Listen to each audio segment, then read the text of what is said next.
The afternoon my brother Raymond showed up at my door. The sky was the same dull gray as the walls inside my house. I hadn't seen him in nearly a year. He lived 3 states away. But when I opened the door, his face told me everything I'd been trying to hide. "Vivian," he breathed, eyes wide. "What happened to you?" I stood there in my worn cardigan, hands trembling around the doorknob.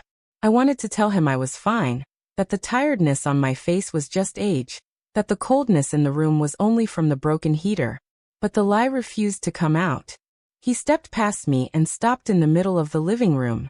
His gaze swept slowly across the emptiness. The couch where Richard and I once sat every Sunday was gone. The bookshelf was bare. Only faint dust lines where family photos used to stand. The clock on the wall had stopped ticking weeks ago. "Where's all your furniture?" Raymond asked softly, as if speaking too loudly might shatter me. I turned my face away. "I sold some of it," I murmured. "The rest, my son needed space." He didn't answer. He only walked into the kitchen. I followed quietly, my feet dragging against the floorboards that creaked under every step. He opened the pantry. I saw his shoulders stiffen. Inside were 3 cans, 1 box of crackers, and half a jar of peanut butter. That was all. He turned around, and for the first time in my life, I saw tears in my brother's eyes. "Sis," he said, his voice barely a whisper, "why are you living like this? You have your pension. You had your savings. Where did everything go?" My heart pounded in my chest. I wanted to answer, but the words caught in my throat like thorns. I'd spent months burying the truth, convincing myself things would get better, that this was only temporary. And then, before I could say anything, a voice cut through the silence from down the hall. A voice I knew too well. "Uncle Raymond," Daniel called out, his tone almost casual. "You don't have to worry about that." My son stepped into the kitchen, leaning against the doorway with a grin that made my stomach twist. He was wearing a new jacket, something expensive, nothing I'd ever seen before. "I gave all of Mom's savings to my wife," he said proudly. "She knows how to manage money better." The words fell into the room like glass shattering. Raymond blinked. "You what?" Daniel crossed his arms, completely at ease. "It's fine. Tiffany's better at handling finances. She's investing it. Mom doesn't need to stress about bills anymore." For a moment, no one moved. The only sound was the slow dripping of the kitchen faucet. Then Raymond's voice came again, lower, trembling with restrained fury. "You gave away your mother's money? Her entire savings?" Daniel shrugged. "Not gave away. Managed. Tiffany's good with numbers. Mom agreed to it." He looked at me as he said that last part, his eyes daring me to contradict him. I couldn't speak. My throat burned. The shame, the disbelief, the helplessness. They all pressed against me like heavy chains. Raymond stared at me, waiting for me to deny it, to say it wasn't true. But I couldn't. My silence said everything. His face hardened. "Vivian," he said quietly, "tell me that's not true." I shook my head, tears filling my eyes. He said it was temporary, just until they got back on their feet. Daniel rolled his eyes. "See?" she agreed. "Don't make this dramatic, Uncle. We're family." Raymond took a slow step forward. "Family doesn't starve each other." My son laughed, a short, dry laugh that didn't sound like him. "You're blowing this out of proportion. Tiffany's helping us grow the money. Mom just doesn't understand modern finance."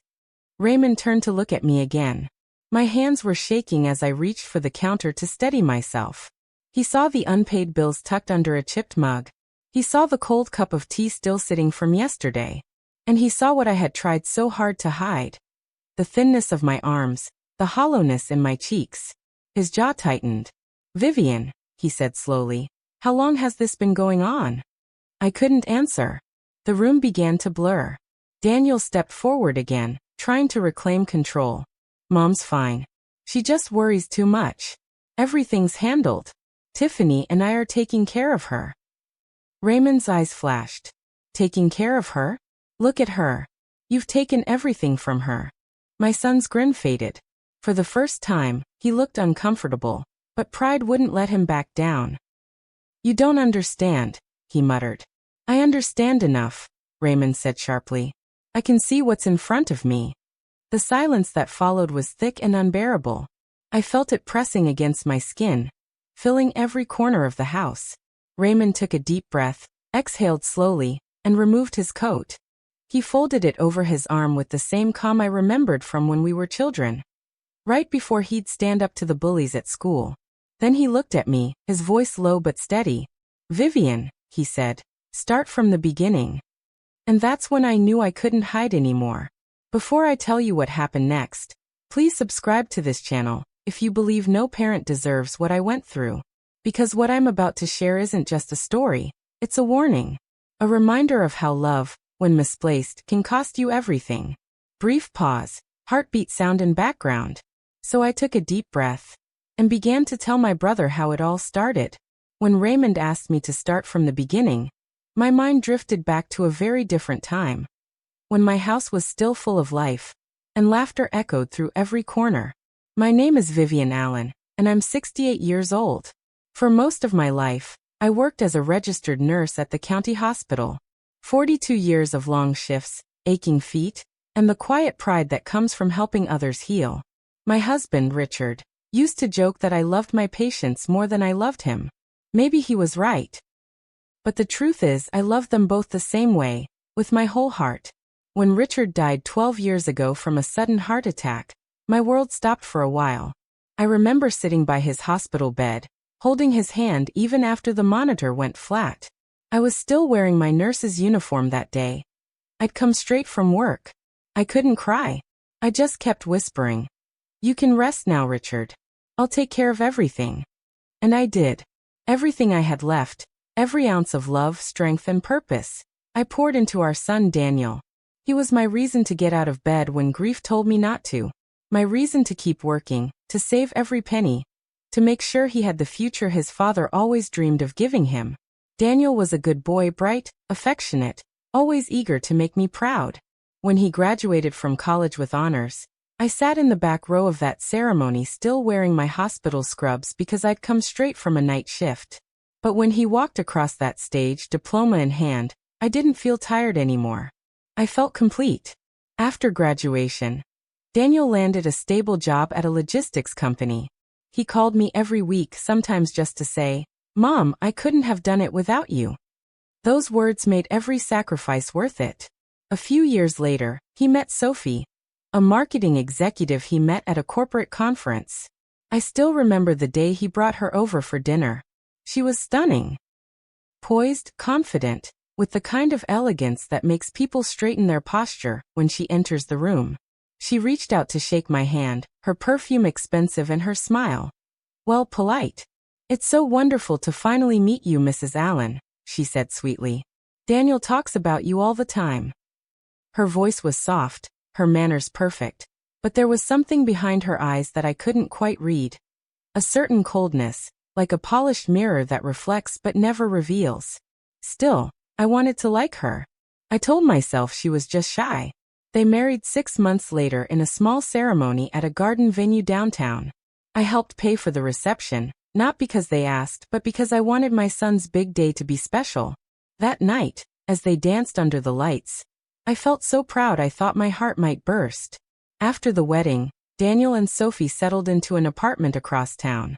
They were busy building their careers, but Daniel still called every few days. He'd tell me about their trips, their plans, the restaurant Sophie wanted to open one day. I could hear happiness in his voice, and that was all I ever wanted, to know he was happy. But happiness, as I would later learn, can fade quietly, like sunlight slipping behind clouds. It began 2 years ago. Daniel came to my house one evening, his eyes tired, his shoulders slumped. I hadn't seen him look that defeated since he was a boy. "Mom," he said softly, "they're downsizing at work. I lost my job today." I set down my tea and went to him. He looked so much like his father in that moment, broken, trying to pretend he wasn't. "Oh, sweetheart," I said, wrapping my arms around him. "Don't you worry. We'll get through this. You always land on your feet." He nodded, but his voice cracked. "It's not just that. The rent's due next week. Sophie's upset. I don't know how we're going to manage." I smiled the way mothers do when they're trying to hide their own fear. You'll stay here for a while, I said. Both of you. Until things get better. At first he refused. But a week later, they arrived with their suitcases. Sophie thanked me with a kiss on the cheek, and a smile that didn't quite reach her eyes. It's just temporary, she promised. I gave them my bedroom, the master one Richard and I once shared. You two are young, I said. You need the space. I moved into the small guest room at the end of the hall. It was cramped, but it felt good to have company again. For the first few weeks, things were fine. We ate dinners together. Sophie helped with chores, and Daniel applied for jobs every day. He'd kiss my cheek each morning and say, "Wish me luck, Mom." I'd reply, "Always." But slowly, little things began to change. Sophie started suggesting I modernize my house, replace the furniture, buy new tableware, upgrade the curtains. Everything's just so vintage, she said with a soft laugh. Daniel and I could help you redecorate. I laughed it off, but a strange unease settled in my chest. Then came the talk about finances. One evening, Daniel sat beside me on the couch, his tone hesitant. "Mom, Sophie and I think it might help if I managed your monthly pension for a bit. Just to keep track of things, pay bills on time, make sure nothing gets missed." I hesitated. I'd always been careful with money. 40 years of work taught me that. But when I looked into his eyes, I didn't see deceit. I saw my son, the boy who used to bring me handmade cards every Mother's Day. So I nodded. "All right, dear. If it helps you feel useful while you're looking for a new job, I don't mind." He hugged me tight, whispering, "Thank you, Mom. You won't regret it." I didn't know it then, but that moment marked the beginning of everything that would follow. The slow unraveling of trust, the quiet invasion of my life, and the betrayal that would one day leave my house as empty as my heart. Back then, though, I only smiled and said, "It's just money, Daniel. Family is what matters." Oh, how I wish I'd known the price of those words. At first, having Daniel and Sophie around made the house feel alive again. I'd wake up to the sound of Sophie's heels clicking on the kitchen floor, and the smell of coffee brewing. For a little while, it almost felt like old times, like when Richard and I were still raising a young boy full of dreams. Daniel helped fix the squeaky doors and even repainted the porch. We'd sit together in the evenings, talking about his job search and laughing at old memories. I'd tell him stories from my nursing days, and he'd tease me about my outdated phone, or how I still preferred writing checks over using apps. But slowly, small changes began to creep in, tiny, harmless things at first, or so I told myself. One morning, Sophie came into the kitchen, her hair tied perfectly, holding a folder of papers. "Vivian," she said with that practiced smile. "I've been organizing the bills, and I noticed a few are overdue. Daniel and I were thinking it might be easier if we handled your finances from now on. You shouldn't have to worry about this at your age." I paused uneasy. "Oh, I always pay my bills on time, dear. Maybe there's just been a delay." She smiled wider, but her tone didn't soften. "You've done it your way for years, I know. But times are changing. Why not let us take care of it? Daniel already has access to your pension account. It's simpler that way." I looked at my son, expecting him to reassure me. Instead, he said quietly, "She's right, Mom. It's just temporary, until I'm working again. You'll have less to stress about." I wanted to argue, but I didn't want to seem ungrateful. After all, he'd been through so much. I told myself it was fine. Just a bit of help. Just family taking care of each other. But then Sophie began managing everything. Within weeks, she changed the bank passwords, rerouted the mail, and set up automatic payments I never saw. When I asked about my account balance, Daniel would say, "Don't worry, Mom, it's all being handled. Sophie's keeping things organized." Her voice would echo from another room. "Yes, Mrs. Allen, I've got it all under control." Under control. That phrase haunted me. It was around that time I started noticing how different the house felt. Sophie rearranged furniture without asking, saying it made the place more modern. She packed away Richard's old armchair, claiming it clashed with the decor. I found it one day in the garage, covered in dust, half buried under moving boxes. When I mentioned it to Daniel, he said, "Mom, it's just a chair. You barely sit in it." Just a chair. But it wasn't just furniture. It was a piece of my life. Then came the whispers about selling the car. "Mom," Daniel said one evening, "you barely drive anymore. It's just sitting there. We could sell it and use the money to invest. Sophie's friend is opening a new business. She says it's a good opportunity." I hesitated. That car had been Richard's pride and joy. The one we bought with our first tax refund. I could almost see his hands polishing it every Saturday morning. But I didn't want to disappoint Daniel. "If you think it's best," I said softly. He smiled and kissed my forehead. "You'll see, Mom. We're doing this for the future." The next morning, the car was gone. Weeks turned into months, and my independence slipped away like sand between my fingers. My checkbook disappeared. Then my debit card. I started relying on Daniel and Sophie for groceries, for medication, even for bus fare when I wanted to visit the church. Sophie began to control what I ate, what I bought, and where I went. "Mom," Daniel said one afternoon, "you shouldn't be walking to the store alone anymore. You could get hurt." He said it with kindness, but behind that kindness was something sharp, a quiet insistence that left no room for argument. So I stayed home. The house, once filled with laughter, grew silent again. Sophie spent most of her time on her phone or laptop, speaking in hushed tones. Daniel became distant, always busy, always tired. Sometimes I'd wake in the middle of the night and hear them arguing downstairs, low voices, tense words like bills, loans, and investment losses. When I asked Daniel about it, he'd smile and say, "Just money talk, Mom. Nothing for you to worry about." But I was worried. One afternoon, while Sophie was out running errands, I searched for my bank book. It used to be in my dresser drawer, wrapped in a small envelope. But it wasn't there. Neither were my savings statements. I checked the desk, the kitchen drawers, even under my mattress. Gone. When Sophie returned, she found me searching and frowned. "Vivian, you don't need to stress yourself over paperwork. I've got everything in a safe place." I asked where. Her lips curved into a thin smile. "Somewhere secure. You wouldn't understand the new system." Something inside me broke a little then. Not anger, not yet, but fear. A quiet, creeping fear that I had given too much trust to the wrong hands. That night I couldn't sleep. I stared at the ceiling and thought about Richard, about how proud he'd been of our savings, our safety net. He'd once said, "No matter what happens, Viv, we'll always have enough to live with dignity." I wondered what he would think if he saw how things had turned out. His wife slowly stripped of control by the very son she raised to be kind and honest. Still, I told myself it was temporary. Daniel would find another job soon. Sophie would ease up. Everything would go back to normal. But deep down, I think I already knew the truth. The life I'd built, the home I'd cherished, the love I'd trusted, all of it was beginning to crack. And the worst part? I still believed I could fix it by loving them harder. Oh, how wrong I was. After a while, I stopped recognizing my own home. The rooms I once filled with laughter now felt cold and foreign.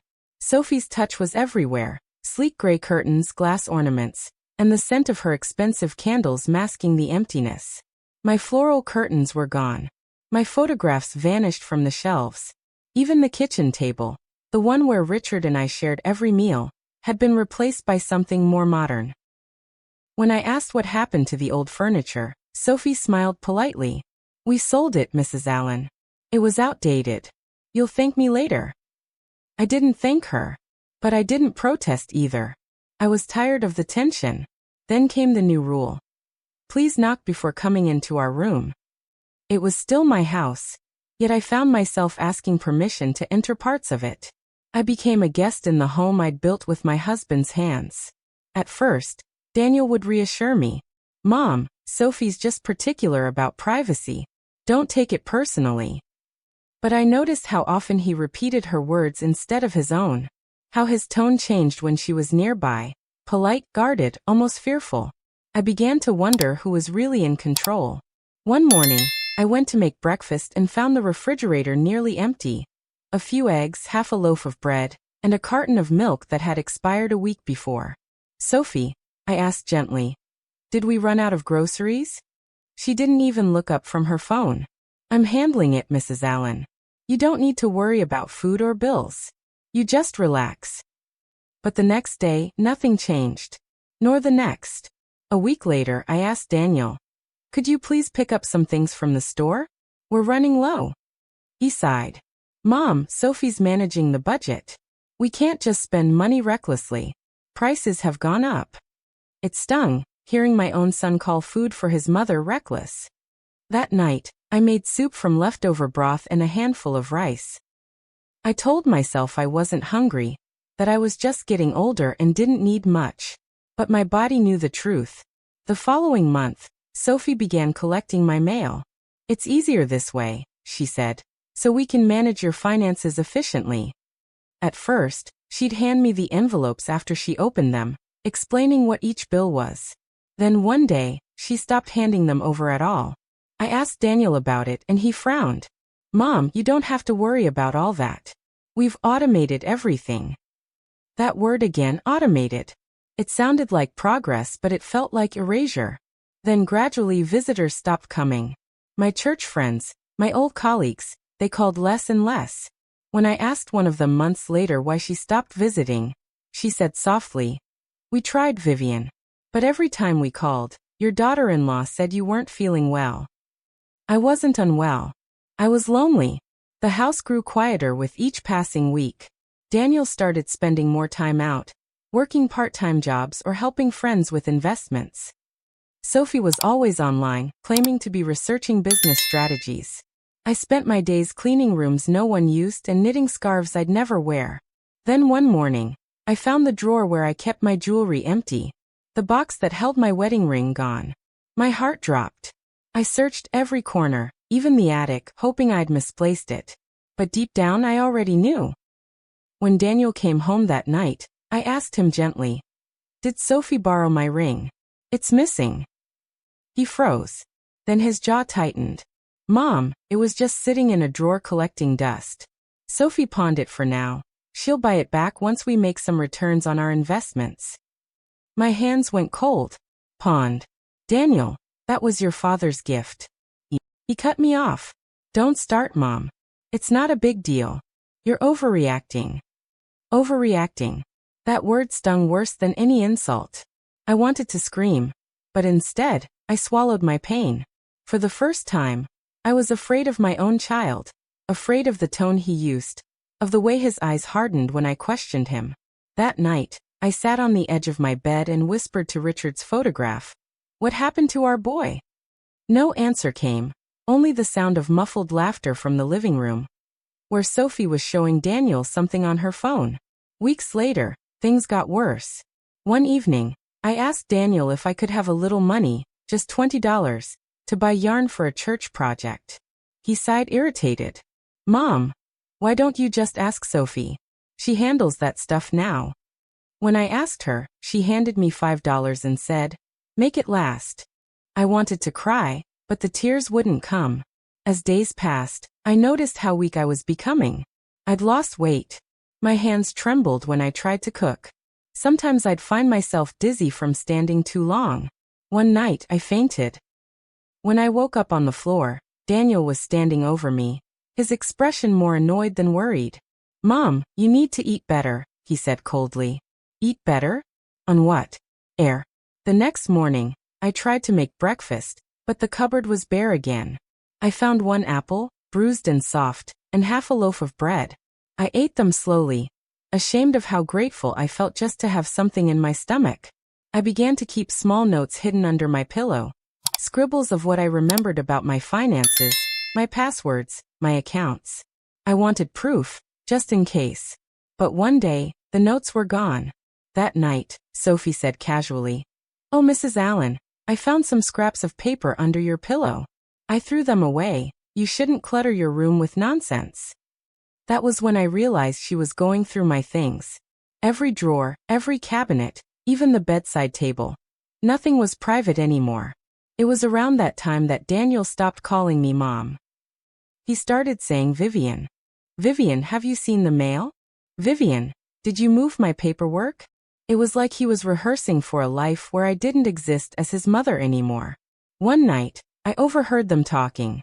Sophie whispered, "She's not going to last much longer in this house." Once the papers go through, we can move. Papers? I froze behind the wall. Daniel replied, just be patient.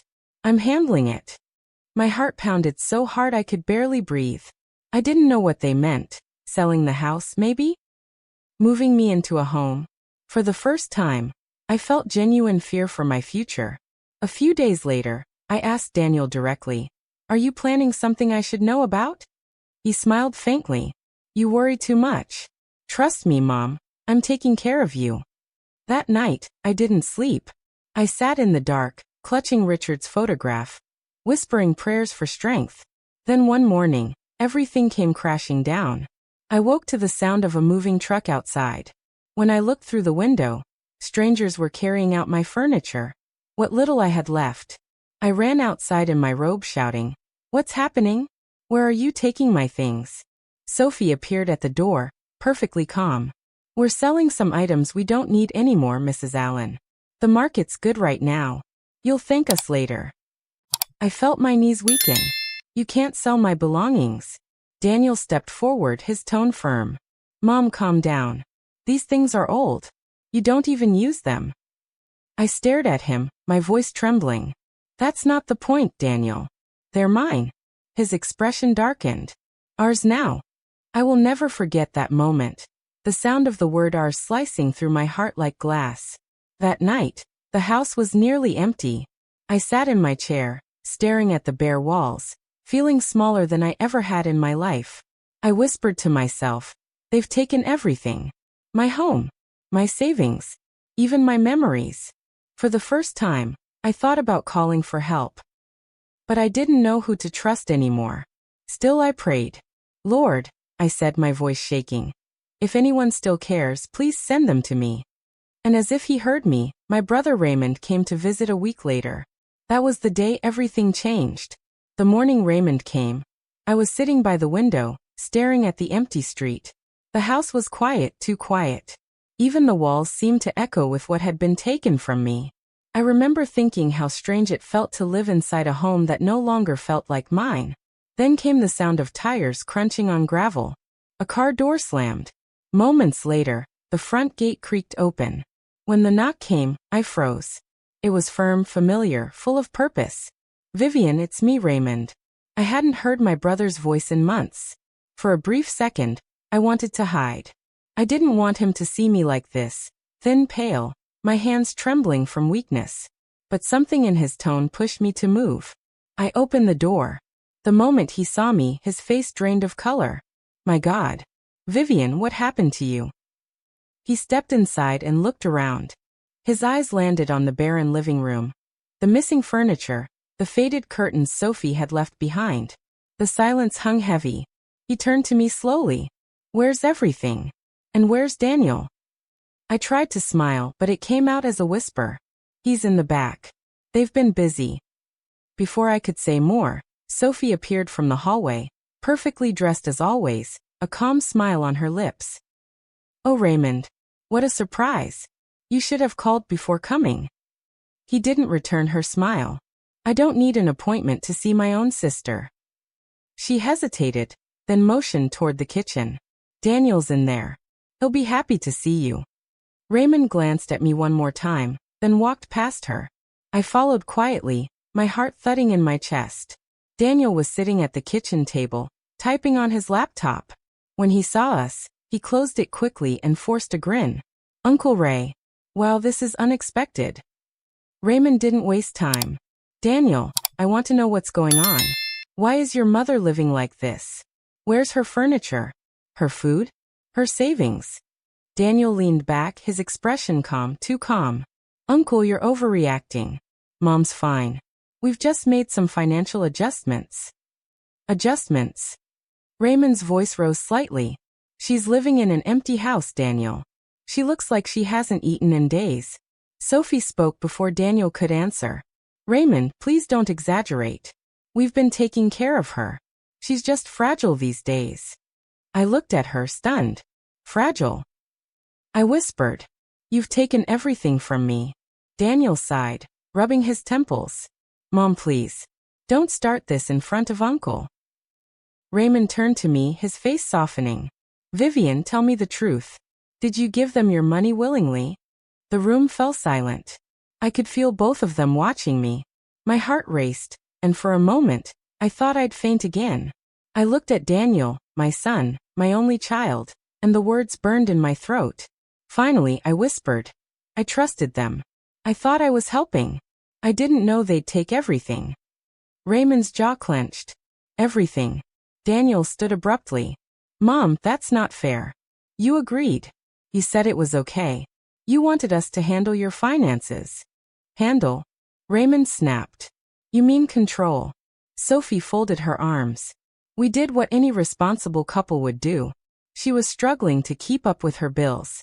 We stepped in to manage things before she made mistakes. Raymond's eyes flashed. Mistakes? The only mistake here is trusting the wrong people. Daniel's tone hardened. Don't talk to my wife like that. Raymond took a step closer. Then you tell me, Daniel. Why is your mother's house empty? Why does she look half-starved? Why are her friends saying she's been unreachable for months? Daniel's face reddened. It's complicated. You don't understand. Then make me understand. Raymond's voice thundered. Explain why you've turned into someone who steals from his own mother. Stop it. Daniel shouted. You don't know what it's been like for us. Sophie and I have been struggling. Debts, bills, the economy. She was helping me. I did it for us. I felt something inside me break. The trembling in my hands stopped. For the first time in months, I found my voice. For us. I said quietly. You did it for you, Daniel. You took what your father and I built for a lifetime and threw it away. For greed, for pride, for her approval. He froze. His lips parted, but no words came. Sophie stepped forward, her tone defensive. We didn't steal. We invested the money. Once the returns come in, everyone benefits, including your mother. Raymond glared at her. Where are the receipts? Show me the accounts. Her face paled. That's private information. Private? Raymond repeated coldly. It's her money. The silence that followed was deafening. Daniel looked down, and I could see the shame creeping up his face. Sophie turned away, crossing her arms tightly. Raymond's voice softened. Vivian, you don't have to stay here. Come with me. Daniel looked up sharply. She's not going anywhere. That was it. The last thread of patience snapped inside me. I stood tall, my voice trembling but clear. Yes, Daniel, I am. He stared at me, stunned.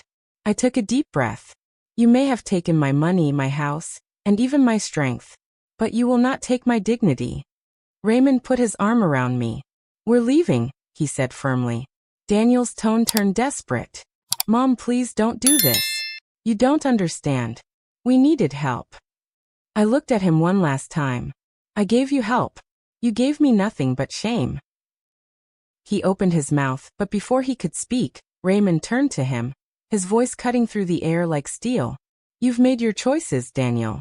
Now live with them. Sophie stepped forward, trying to salvage her composure. You can't just take her. Raymond cut her off. Watch me. He led me to the door. As we stepped outside, I looked back one last time. Daniel was standing there, shoulders slumped, eyes glistening with something that looked like regret, but I couldn't tell if it was for what he'd done, or for getting caught. The cool air hit my face, and for the first time in months, I felt something I hadn't felt in a long time, freedom. We drove away in silence. I watched the house shrink in the rearview mirror, and with it, the weight of everything I'd endured. As we reached the end of the road, Raymond finally spoke. We'll fix this, Vivian. I promise. I nodded, tears rolling down my cheeks. I just want to feel safe again, Ray. That's all. And for the first time in a long while, I believed I could. Raymond didn't speak much on the drive home. He kept both hands on the steering wheel, his jaw set tight, the way it used to be when he was angry but trying to stay composed. I stared out the window, watching the fading sunlight slip through the trees. It had been so long since I'd been outside that even the air felt different, clean, alive, almost unfamiliar. When we arrived at his house, he helped me out of the car. You'll stay here for a while, he said simply.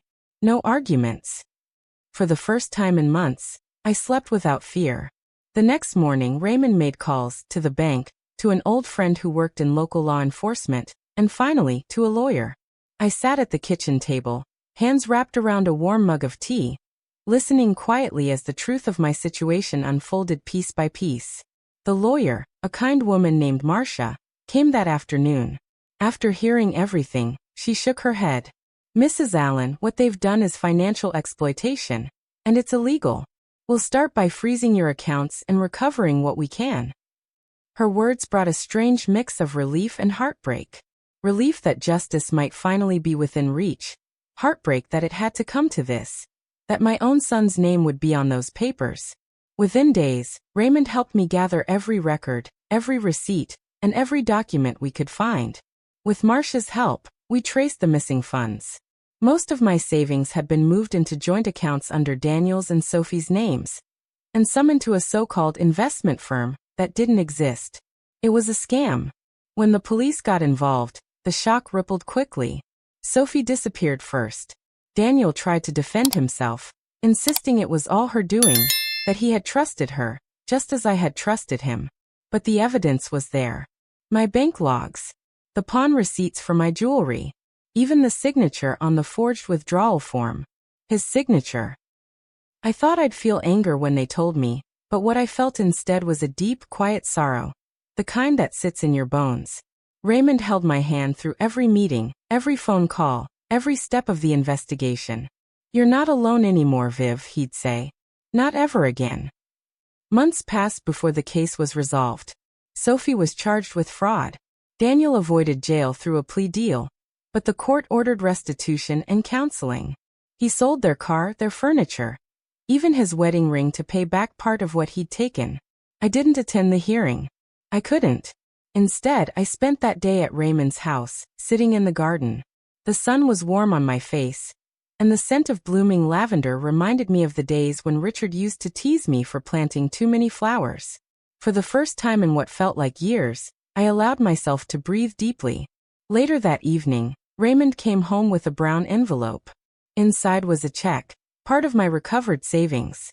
"It's not everything," he said gently, "but it's enough to start again." I looked at him, tears in my eyes. "Ray, I don't want money. I just want peace." He nodded. "Then that's what we'll find." A few weeks later, I moved into a small apartment near the park.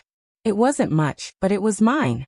I bought secondhand furniture and filled the walls with old photographs that Raymond helped me reprint. For the first time in a long time, I could lock the door and know that everything inside, no matter how little, truly belonged to me. Daniel called once, months after the case ended. His voice on the phone was strained, uncertain. "Mom," he said softly, "I don't expect you to forgive me. I just wanted to say, I'm sorry." There was a long silence. "I know," I finally replied. "But sorry doesn't fix everything, Daniel. You need to fix yourself first." He didn't answer right away. Then he whispered, "I'll try." After I hung up, I cried, not out of anger this time, but out of mourning.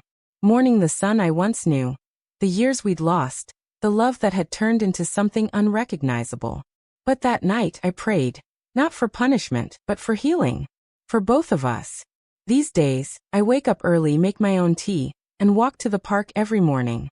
I feed the pigeons and watch the sun rise. It's quiet, peaceful, and mine alone.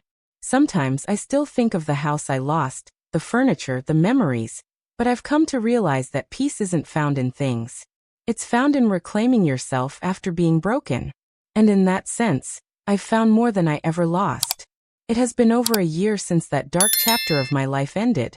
I sometimes catch myself standing by the window of my new apartment, watching children play in the park below, and I wonder how time can heal so silently. The scars are still there, just not visible.